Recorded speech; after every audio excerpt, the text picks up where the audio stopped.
Hello बच्चों, मैं हूं तापस कुमार सिंह। स्वागत है आप सभी का इस वीडियो में। इस वीडियो में आज हम देखेंगे प्रश्न वाले 3.3 का क्वेश्चन नंबर 3 का 4 नंबर तक। तो पिछले वीडियो में हम लोग बच्चों क्वेश्चन नंबर 1 से लेकर 3 तक देख चुके हैं। ठीक है, तो आप हम लोग पढ़ के देखते हैं पहले क्वेश्चन नंबर 4 को। क्या बोला गया इसमें?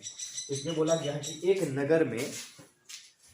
नगर में टैक्सी के भाड़े में एक नियत भाड़े के अतिरिक्त चली गई दूरी पर भाड़ा सम्मिलित किया जाता है। ठीक है, मतलब क्या है, इसमें एक नगर है। नगर का मतलब कि जो शहर से बड़ा होता है। ठीक है, तो उसमें टैक्सी होता है। टैक्सी के भाड़े में अगर तुम टैक्सी को भाड़ा करते हो तो उसमें एक नियत भाड़ा है, तुम उसमें वो लगेगा ही।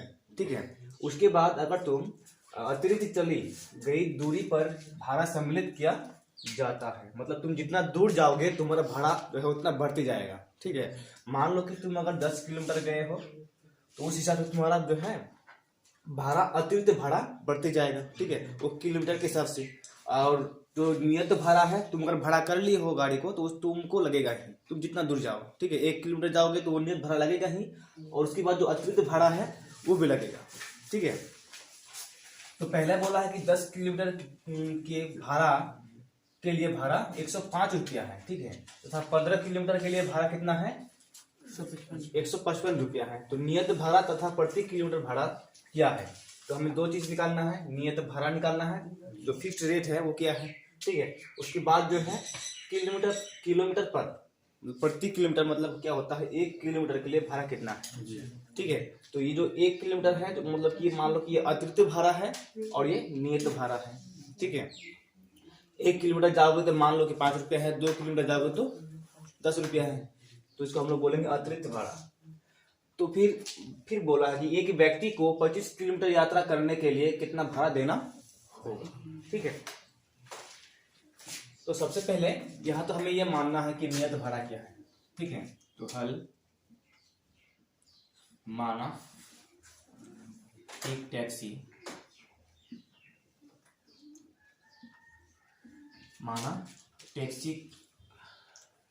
का नियत भाड़ा,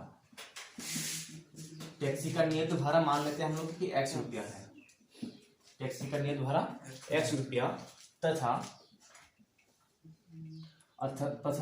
प्रति किलोमीटर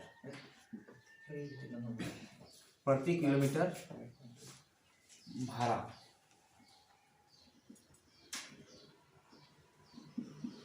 प्रति किलोमीटर भाड़ा मान लेते हैं Y रुपया। ठीक है, माना एक टैक्सी का नियत भाड़ा X रुपया तथा प्रति किलोमीटर भाड़ा है Y रुपया, यानी कि जो ये हो गया अतिरिक्त भाड़ा। ठीक है, तो अब यहाँ पहला तो कंडीशन क्या बोला इसमें कि 10 किलोमीटर अगर चलेगी ना तो कितना रुपया खर्च होगा? 105 रुपया। जब वो 10 किलोमीटर चला है और वो रुपया दिया है कितना? 105 रुपया। तो उसमें देखो, उसमें जो है 105 रुपये जो वो दिया है ना, तो वो नियत भाड़ा और पर किलोमीटर भाड़ा जोड़ के दिया है 105 रुपया।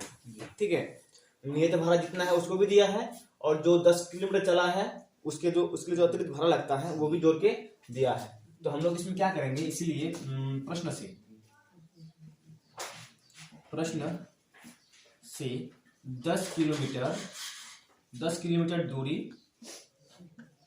किलोमीटर दूरी के लिए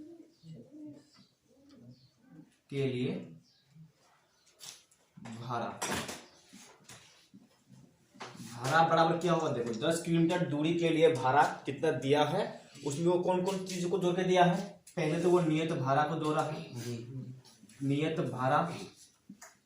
है, फिर दूसरा बात क्या जोड़ा है कि इसमें 10 किलोमीटर जोड़ा है ना, दिया है ना, 10 किलोमीटर के लिए भाड़ा, 10 किलोमीटर के लिए भाड़ा। ठीक है, इसमें ये मत समझना कि ये दोनों सेम है। देखो, इसमें 10 किलोमीटर के लिए कुल भाड़ा, हम लोग कुल भाड़ा कर सकते, चलो गलत समझ रहे के लिए कुल भाड़ा। ठीक है, कुल भाड़ा हो गया हम लोग के पास कितना है? 105 रुपया। अब नियत भाड़ा हम लोग कितना मान चुके हैं? इसमें नियत भाड़ा मान चुके हैं X रुपया। ठीक है, तो यहाँ हम लोग क्या कर सकते हैं, 10 किलोमीटर दूरी के लिए कुल भाड़ा है 105 रुपया, तो यहाँ हम लोग 105 रुपया ले सकते हैं। इसके बदले में हम लोग 105 रुपया, और नियत भाड़ा कितना लिए थे, x रुपया। नियत भाड़ा कितना लिए थे, x रुपया।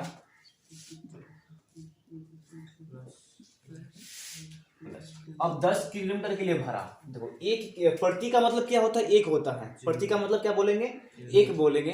तो 1 किलोमीटर भाड़ा, 1 किलोमीटर के लिए भाड़ा कितना है, y रुपया। तो इसमें 10 है, तो 10 किलोमीटर के लिए कितना होगा, 10 y रुपया। 10 गुना y रुपया होगा, ठीक है। तो इसीलिए जो है 105 बराबर x प्लस 10y, एक समीकरण हो सकता है, ठीक है। तो उसको हम लोग और एक बार लिख के, जगह हटेगा कि नहीं हटेगा सर, इधर तो हम लोग बड़ा बड़ा करके लिख रहे हैं।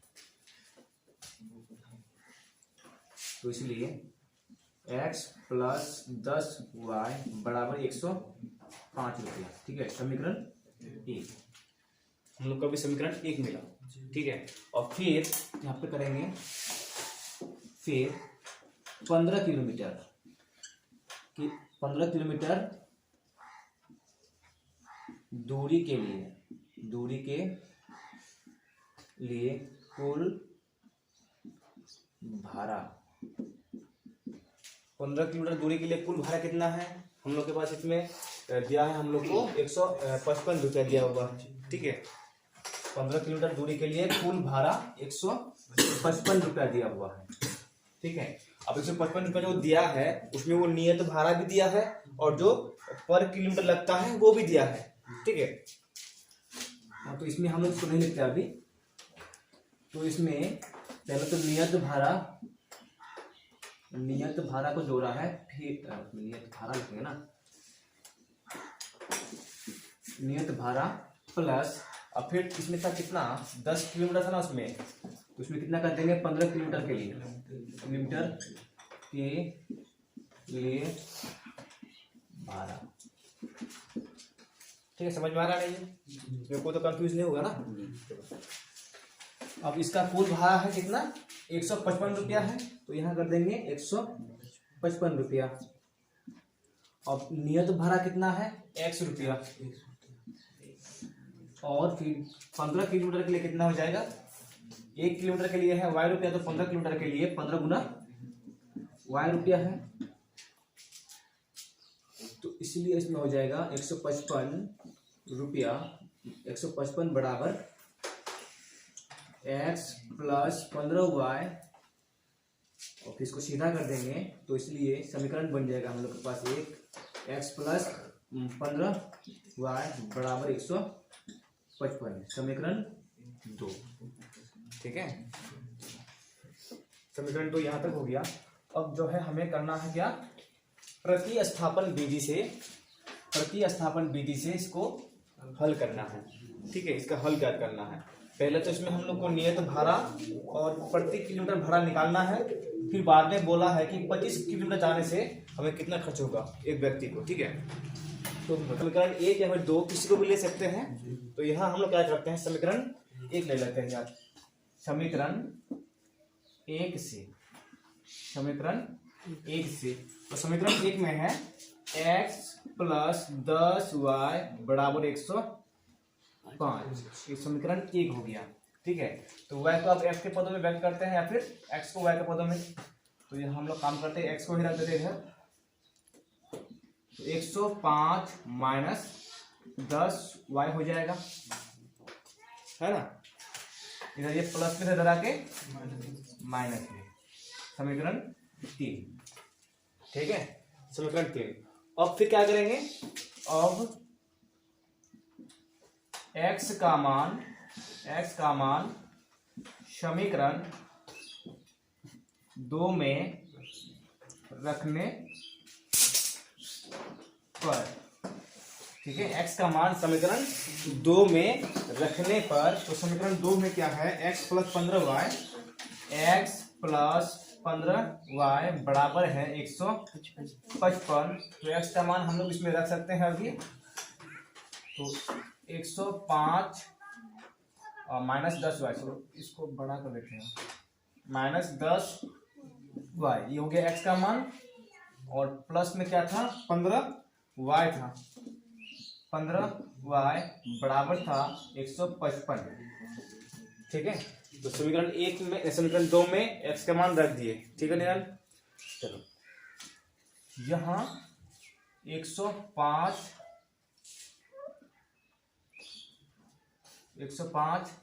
देखो माइनस प्लस क्या हो जाएगा, माइनस हो जाएगा, और जिसका साइन बड़ा रहेगा वही उसका साइन रहेगा। ठीक है, तो यहाँ तो ब्रैकेट है लेकिन ब्रैकेट हट जाएगा, 15 में से 10 जाएगा तो 5 y बचेगा, प्लस में 5 y यहाँ रख देते हैं, और 105 माइनस में उधर जाके, प्लस में उधर जाके माइनस में,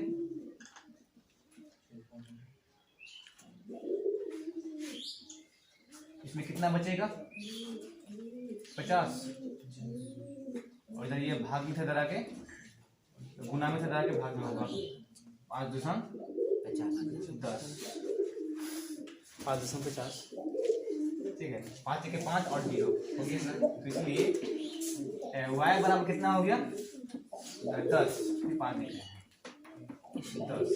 तो अभी जो y का मान 10 आया ना, ये क्या है पता है, प्रति किलोमीटर भाड़ा 10 रुपया, मतलब 1 किलोमीटर चलेगा तो कितना रुपया होगा 10 रुपया, 2 किलोमीटर जाएगा तो 20 रुपया, 3 किलोमीटर जाएगा तो 30 रुपया। ठीक है, अब हम लोग नियत भाड़ा पे निकाल लेते हैं कि कितना रुपया जो फिक्स्ड है उसका भाड़ा करने से। तो उसके बाद जो है y का मान समीकरण 3 में रखने पर, ठीक है, समीकरण 3 क्या है इसमें, ये होगा समीकरण 3 x बराबर 105 माइनस 10y, तो x बराबर 105 माइनस 10 गुना y का मान कितना निकाला है 10, तो x बराबर 105 माइनस 100, तो इसलिए x बराबर 5 लगा है। ठीक है, तो नियत भाड़ा 5 रुपया हो गया। ठीक, देखो इसका 105 रुपया हुआ है ना, 10 किलोमीटर चला है, 10 किलोमीटर के लिए 100 रुपया होगा, क्योंकि 1 किलोमीटर के लिए 10 रुपया है, तो 10 किलोमीटर के लिए 100 रुपया, और नियत भाड़ा 5 रुपया है, तो 100 और 5 मिलकर 105 रुपया हो जाता है। ठीक है, अब फिर देखो दूसरा वाला में 15 किलोमीटर के लिए नियत भाड़ा पर किलोमीटर भाड़ा है 10 रुपया, चला है 115 किलोमीटर, तो सब मिला के कितना होगा 150 रुपया होगा, और नियत भाड़ा है 5 रुपया, तो मिला के 155 रुपया। ठीक है, और फिर आगे क्या बोला था इसमें, एक व्यक्ति को 25 किलोमीटर यात्रा करने के लिए कितना भाड़ा देना होगा। ठीक है, अब करते हैं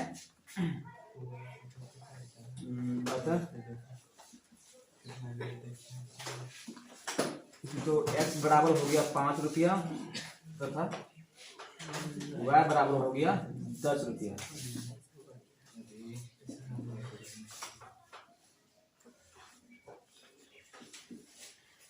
ठीक है, अब 25 किलोमीटर के लिए एवं 25 किलोमीटर के लिए भाड़ा कितना होगा, अतिरिक्त भाड़ा जोड़ा जाएगा उसमें, और पर किलोमीटर भाड़ा जोड़ा जाएगा। ठीक है, तो अतिरिक्त भाड़ा 5 रुपया हो जाएगा, अतिरिक्त भाड़ा ये नियत भाड़ा 5 रुपया हो जाएगा, और पर किलोमीटर कितना होगा 25 गुना 10,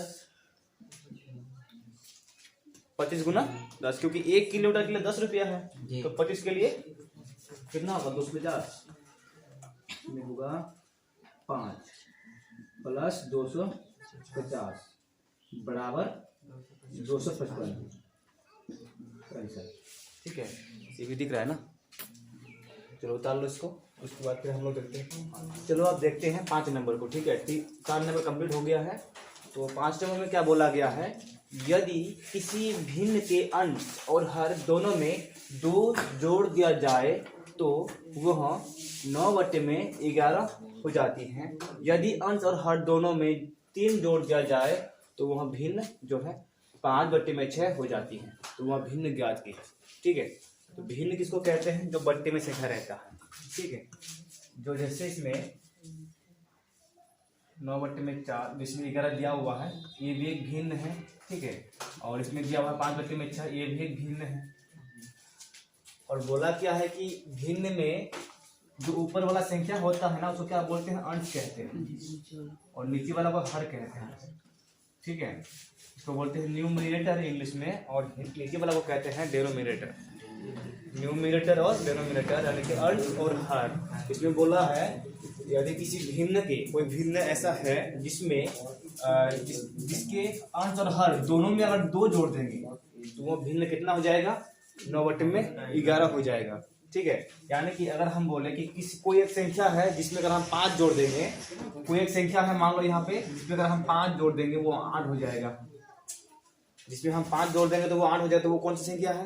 तो वो बता सकते हैं ऐसे 3 संख्या है वो। ठीक है, तो वैसे हमें क्या बताना है? इसमें वो भिन्न संख्या को बताना है कि वो कौन सी भिन्न संख्या है जिसके अंश और हर दोनों में 2-2 करके जोड़ देंगे तो कितना हो जाएगा? 9/11 हो जाएगा। फिर दूसरा क्या है? यदि उसी भिन्न वैसा ही भिन्न संख्या है जिसमें अंश और हर में दोनों में 3-3 जोड़ देंगे इस बार, तो 5/6 हो जाएगा। ठीक है, तो सबसे पहले तो हमें करना क्या होगा? जो निकालने के लिए बोला गया है भिन्न संख्या ज्ञात करें, तो भिन्न को ही मान लेते हैं कि भिन्न एक माना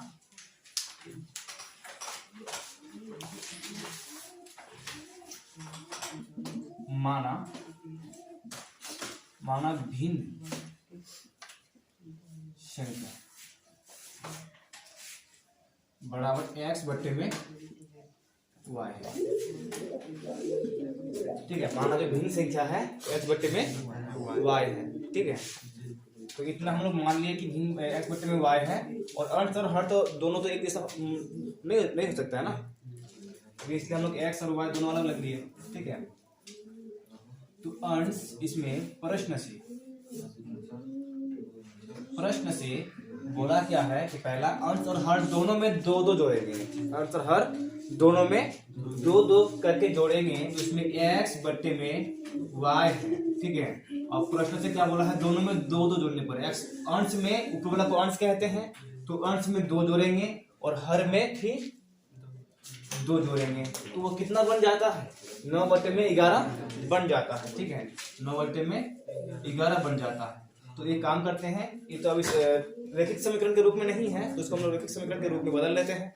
ठीक है, जब ऐसा सिचुएशन में रहता है तो इसको हम लोग क्या करेंगे? त्रिज्या का गुना करेंगे। ठीक है, देखो ये जो है ना, इधर भाग में है, इधर आएगा तो गुना में होगा, यानी कि ऊपर वाला से गुना होगा, और ये जो नीचे है ये उधर जाके ऊपर होगा गुना में। मतलब क्या है कि ऊपर वाला से गुना होगा 9 से। तो एक काम करते हैं, हम लोग ऐसे ले लेते हैं, 11 से इसको गुना कर देते हैं, x+2, और इधर 9 को इससे गुना कर देते हैं, 9 गुना y+2। ठीक है,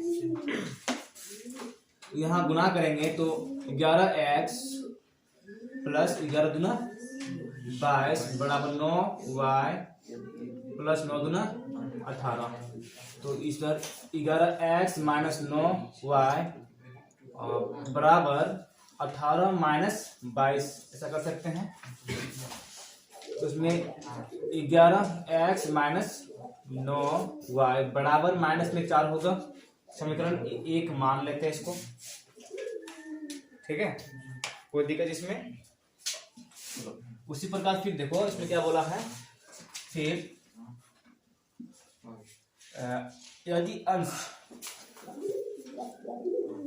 और हर में क्या जोड़ा जाए? 3 जोड़ा जाए। अंश में 3 जोड़ा जाए और हर में 3 जोड़ा जाए, तो वो संख्या कितना बन जाता है? 5/6 बन जाता है। ठीक है, और फिर क्या करेंगे? त्रिज्या गुना करेंगे। त्रिज्या गुना करेंगे तो इसमें क्या होगा? 6 गुना x + 3 होगा, और फिर 5 गुना y + 3। ठीक है, 6 को x से गुना करेंगे तो 6x + 6 18 बराबर 5y + 5 15। तो इसमें x 6x -5y बराबर 15 -18 ऐसा कर सकते हैं। तो 6x -5y बराबर -3 होगा। समीकरण 2, समीकरण 2 इतना हो गया। अब क्या करते हैं, किसी एक समीकरण को लेते हैं, ठीक है। समीकरण 1 से, समीकरण 1 से, समीकरण 1 में है 11x - 9y बराबर -4, ठीक। अब इसमें हम लोग 11x को रखेंगे तो 11x यहाँ रख देते हैं बराबर -4 प्लस में 9y, तो यहाँ पर कर देंगे। इसीलिए x बराबर 9 को आगे कर देते हैं ना, 9y -4 बट्टे में 11, तो ये हो जाएगा समीकरण 3, ठीक है। 9 को आगे कर दिया वो क्योंकि प्लस में था, -4 को पीछे कर दिए, ठीक है। तो समीकरण 3 मान लिए। फिर अब x का मान समीकरण 2 में रखने पर, x का मान समीकरण 2 में रखने पर हम लोग इसमें रखेंगे। तो x का मान इसमें कितना है, 9y -4 बट्टे में 11 है, तो 6 गुना 9y -4 बट्टे में 11 होगा, ठीक है। और माइनस में है 5y और बराबर में है -3, ठीक है। तो इसमें आप गुना करेंगे तो 6 9 54 होगा, 54y फिर 6 चौके 24 बट्टे में 11 और -5y बराबर 3। अब इसमें 11 होगा, ठीक है। इसके नीचे कुछ नहीं तो 1 है, एलसीएम कितना होगा, 1 होगा, 11 होगा। तो आप इधर तो जितना है उतना ही रहेगा ना, 51y -24 और फिर इधर 11 5 55y, इसके नीचे कुछ नहीं तो 1 है, तो डायरेक्टली गुना कर देंगे। तो 55y बराबर -3। अब देखो इसमें 55y है, इसमें 54y है, ये प्लस में है ये माइनस में है, तो कितना y बचेगा, माइनस में y बचेगा और माइनस में 24। और ये काम करते हैं, इसको हम लोग डायरेक्टली गुना कर देते हैं। ये 11 नीचे है, इधर जाके क्या होगा, ऊपर जाके गुना होगा उधर, तो 11 तिया -33, ठीक है। तो -y बराबर -33 प्लस 24 कर सकते हैं। बताओ कितना बचेगा, वह का मान कितना बचेगा, 34 में से 33 में से 24 घटेगा तो 33 में से 24 घटने से इधर 6 उधर 3 9, माइनस में 9 बचेगा, उधर माइनस माइनस कैंसिल हो जाएगा तो बचेगा y बराबर 9। अब फिर y का मान, फिर y का मान समीकरण 3 में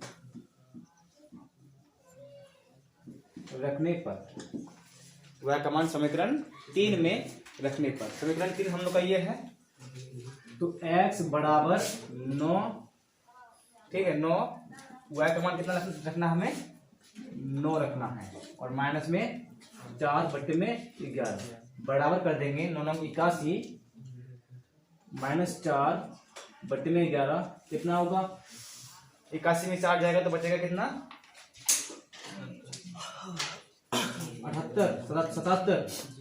77 बट्टे में 11 कटेगा तो बचेगा 7, ठीक है। तो फाइनली इसमें हम लोग का मिल गया x बराबर कितना हो गया 7 तथा y बराबर 9, अतः भिन्न संख्या x बट्टे में y बराबर कितना हो जाएगा 7 बट्टे में 9, 7 बट्टे में 9। अब उसमें क्या बोला था कि अंश और हर दोनों में 2 जोड़ देने पर दिया जाए तो 9/11 हो जाएगा। अब देखो दोनों में 2 जोड़ना है ना, इसमें 2 जोड़ दोगे तो कितना हो जाएगा, 9 हो जाएगा, और इसमें 2 जोड़ दोगे तो 11 आ रहा है ना इतना। अब फिर क्या बोला है, 3 जोड़ने पर 3 यदि अंश और हर दोनों में 3 जोड़ दिया जाए तो वहाँ 5/6 हो जाता है। अब देखो इसमें 3 जोड़ देंगे तो कितना हो जाएगा, 10 हो जाएगा। 3 जोड़ 7 में 3 जोड़े तो, और 9 में 3 जोड़ने से कितना होगा, 12।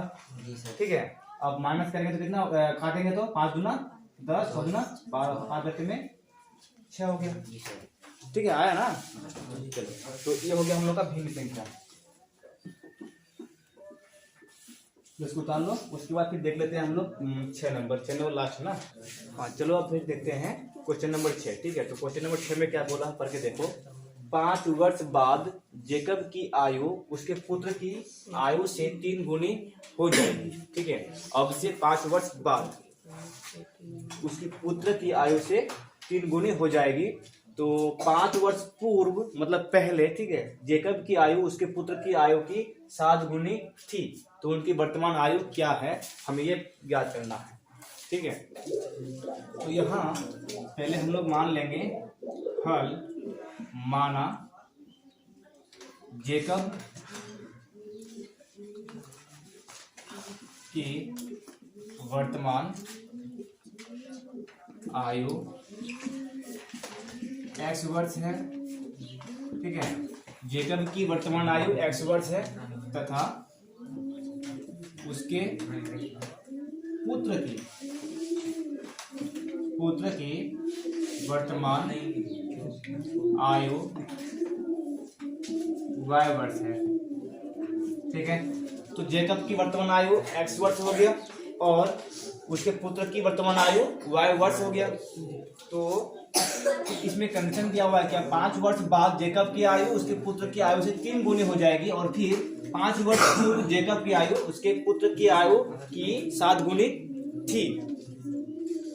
तो इसमें एक टेबल बना लेते हैं, यानी कि टेबल में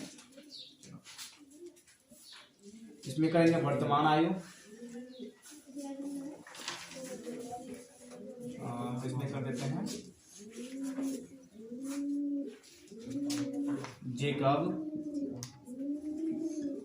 जेकब इसमें पुत्र। ठीक है,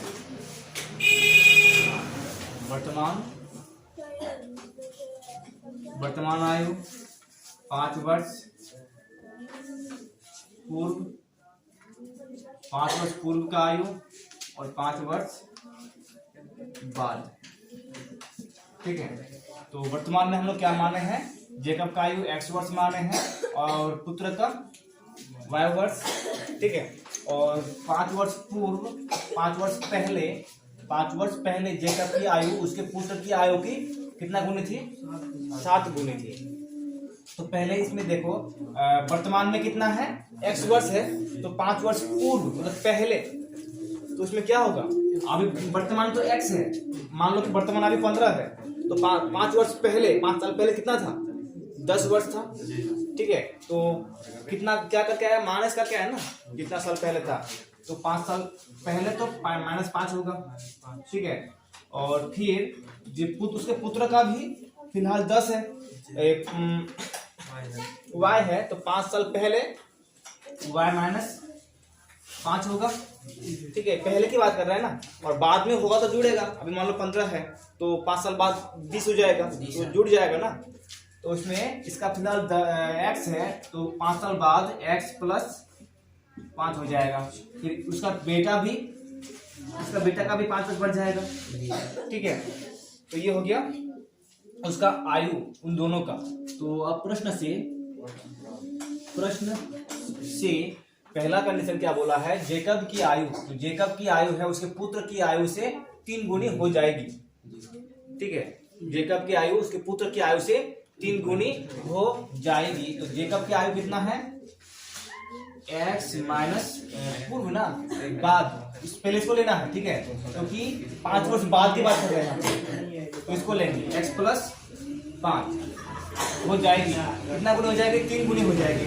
उसके पुत्र की आयु कितना है, y प्लस 5 है, ठीक है, y प्लस 5 है, और हो जाएगी कितना, 3 गुनी, तो 3 गुना, ठीक है। एक कंडीशन ये हो गया। इससे हम लोग क्या करेंगे, एक समीकरण निकाल लेंगे। तो समीकरण बना लेते हैं, x प्लस 5 बराबर 3y प्लस 5 तक 15, 3y प्लस 15। तो अब इधर x माइनस 3y बराबर 15 माइनस 5, तो इसलिए एक समीकरण बन जाएगा x माइनस 3y बराबर 10, समीकरण 1। फिर दूसरा कंडीशन क्या बोला है, दूसरा कंडीशन ये है कि 5 वर्ष पूर्व, आप लेना किसको है, पूर्व ना, पहले इसको लेना है, ठीक है। तो जेकब की आयु उसके पुत्र की आयु की 7 गुनी थी, 7 गुनी थी। तो जेकब की आयु कितना हो गया, जेकब की आयु x माइनस 5, ठीक है, और उसके पुत्र की आयु कितना है, y माइनस 5 है, तो कितने गुनी थी, 7 गुनी थी, उसके पुत्र का आयु का 7 गुनी थी, ठीक है। तो ये तो हो गया जेकब का आयु, उसका पिता तो बड़ा होगा ही, उसके पुत्र के आयु को 7 से गुना करेंगे तब जाके पिता की आयु का बराबर होगा, ठीक है। तो यहाँ पर समीकरण बनेगा फिर x माइनस 5 बराबर 7y, फिर 7 5 35, तो फिर x माइनस 7y बराबर माइनस 35 प्लस 5, ठीक है। जब ये माइनस में था जाके प्लस, जब ये माइनस में तो माइनस में है ऑलरेडी, तो इसीलिए x माइनस 7y बराबर माइनस 30, समीकरण 2, ठीक है। इस समीकरण 1 हो गया, इस समीकरण 2 हो गया। ये जो है ना 5 वर्ष बाद का समीकरण, और ये 5 वर्ष पहले का समीकरण, ठीक है। तो अब हम लोग किसी एक समीकरण को लेते हैं, समीकरण 1 को लेके चलते हैं। समीकरण 1 से x माइनस 3y बराबर 10, इसमें हम लोग x का मान रखते हैं, 10 माइनस 3y हो जाएगा, समीकरण 3, ठीक है। और फिर अब x का मान समीकरण 2 में रखने पर, ठीक है, x का मान समीकरण 2 में रखने पर, तो समीकरण 2 क्या हो गया, x माइनस इसमें है, x माइनस 7y बराबर 30, ठीक है, x माइनस 7y बराबर माइनस 30। तो x का मान कितना है इसमें, 10 माइनस 3y है, तो उसको हम लोग यहाँ रख देते हैं, 10 माइनस 3y, ये हो गया x का मान। अब देखो minus minus plus, minus minus plus 10 minus 10y बराबर माइनस 30, माइनस 10y बराबर माइनस 30, माइनस 10y बराबर माइनस 40। इतना क्लियर सबका, देखो माइनस माइनस कैंसिल हो जाएगा, तो y बराबर 10 के 10, 10 के 40, तो इसलिए कर देते हैं डायरेक्टली, इसलिए y बराबर 4, ठीक है। फिर अब x का मान निकालना है, फिर y का मान समीकरण 3 में रखने पर, ठीक है, y का मान समीकरण 3 में रखने पर, तो समीकरण 3 हम लोग के पास यहाँ है, x बराबर 10 माइनस 3y, उतना ही है ना, तो x बराबर हो जाएगा 10 माइनस 3 गुना 4, 3 गुना 4, 3 गुना 4, तो x 10 माइनस 12,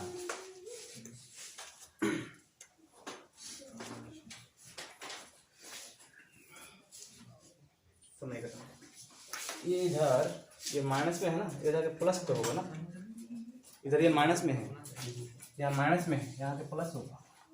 हम लोग को y का मान भी निकला कितना का होगा, 4 होगा।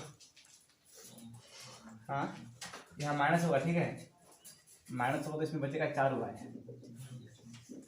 4y बचेगा,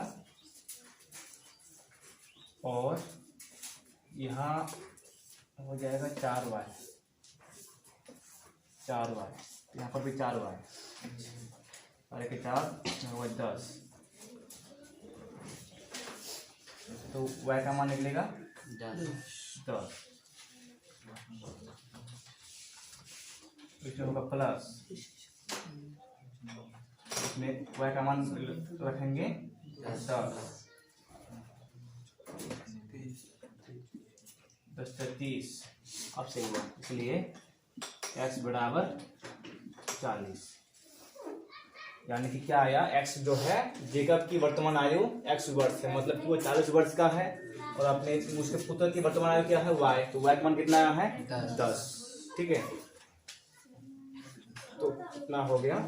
अब देखो जो कंडीशन दिया हुआ है उसमें अगर अप्लाई करके देखेंगे होता है कि नहीं होता है। इसमें क्या बोला था, 5 वर्ष बाद ना, तो ये वाला देखते हैं, तो आयु की उसके जेकब की आयु उसके पुत्र की आयु से 3 गुनी हो जाएगी। जेकब की आयु कितना अभी 10 है, 40 है, 40, और उसके पुत्र की आयु से 3 गुनी, उसके पुत्र का आयु 10 वर्ष, तो उसका 3 गुना 10 या 30 होना चाहिए। इसमें हम लोग का आ गया 40 वर्ष। कहीं पे मिस्टेक है क्या?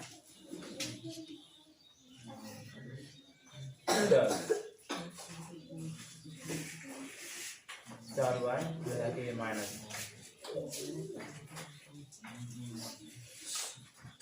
5 वर्ष बाद वाला देखते हैं।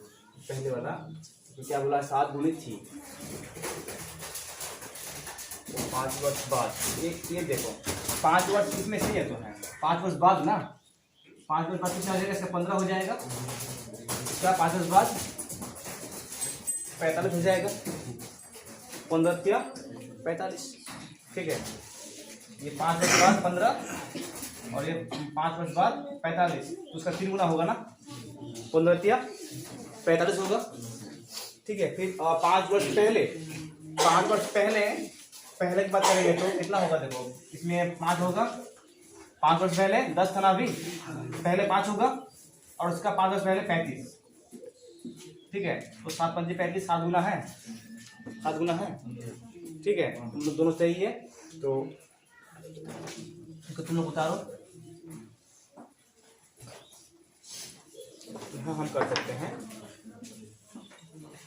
अतः जेकब की वर्तमान आयु बराबर 40 वर्ष तथा उसके पुत्र की वर्तमान आयु बराबर 10 वर्ष, ठीक है, हो गया। हम लोग का जो ये क्वेश्चन नंबर 3.3 कंप्लीट हो गया, ठीक है। उसके बाद हम लोग नेक्स्ट क्वेश्चन नंबर में देखेंगे विलोपन विधि 3.4।